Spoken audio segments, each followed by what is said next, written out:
عدنا أن نلتقي بالكابتن حمادة جوجو المدير الفني للأكاديمية. في البداية بنبارك لك على توليك المنصب الجديد للأكاديمية. الله يبارك فيك يا استاذ عمرو.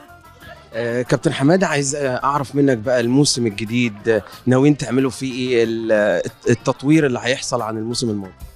ان شاء الله احنا اخدين قرارات كده اللي احنا هنبتدي الموسم الجديد بجميع الفروع الجديدة. هنهتم جدا جدا بانتقاء المواهب وبالبراعم الصغيرين.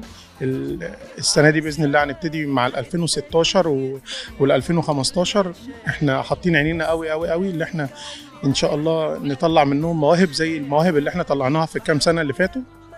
وباذن الله كده الولاد الناشئين احنا عندنا قطاع كبير جدا جدا في مواهب من جميع مختلف المحافظات، حتى اللي موجود فيها أكاديمية الزمالك زي كفر الشيخ وجميع المحافظات اللي جنبنا كلها موجود معانا اللعيبه بتاعتها. معانا مواهب كتير جدا جدا جدا هتفيد نادي الزمالك باذن الله.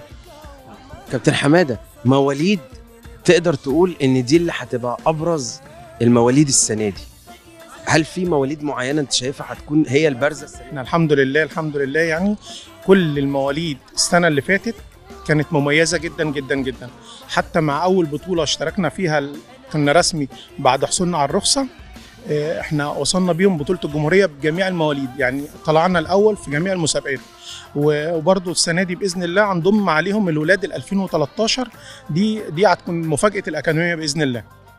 ابرز المواهب يا كابتن بتاعت الموسم الماضي اللي حضرتك تذكر بيهم الناس ان دول ينتظرهم مستقبل باهر، فكر الناس كده بابرز المواهب الموسم الماضي.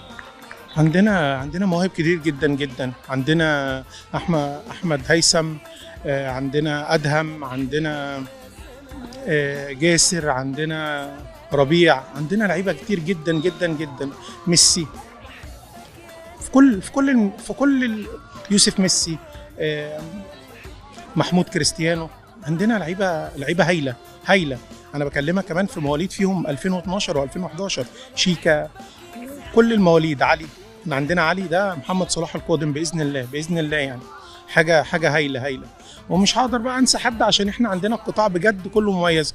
والسنه دي هتشوفوهم في بطوله الجمهوريه حاجه شكل تاني.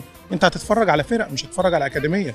يعني احنا شغالين الحمد لله اللي احنا معانا قطاع اكنك في النادي هناك عندنا باذن الله.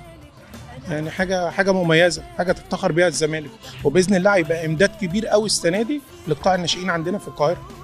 بالنسبه للمدربين يا كابتن، اكيد انتوا ضميتوا السنه دي مدربين جدد، متوقع ليهم ايه وشايفهم ان هم هيحققوا ايه السنه دي؟ والله احنا انتقينا السنه دي جميع المدربين اللي احنا كنا حاطين عينينا عليهم السنه اللي فاتت. احنا زي ما بنحط عينينا على اللعيبه الكويسه، احنا بنحط عينينا على المدربين الكويسه. مدربين كويسه في الكوره، يعني يكون لاعب كوره كويس ويكون اصلا شهاداته وخبراته بتديله المجال اللي هو يشتغل في اكاديميه زي اكاديميه نادي الزمالك، اكبر نادي في مصر طبعا. فاحنا انتقينا جميع المواهب اللي تخدمنا من المدربين. حتى في القطاع الصغير، يعني حتى في القطاع بتاع 2014 و15 و16 جبنا لهم زي ما تقول متخصصين في السن ده.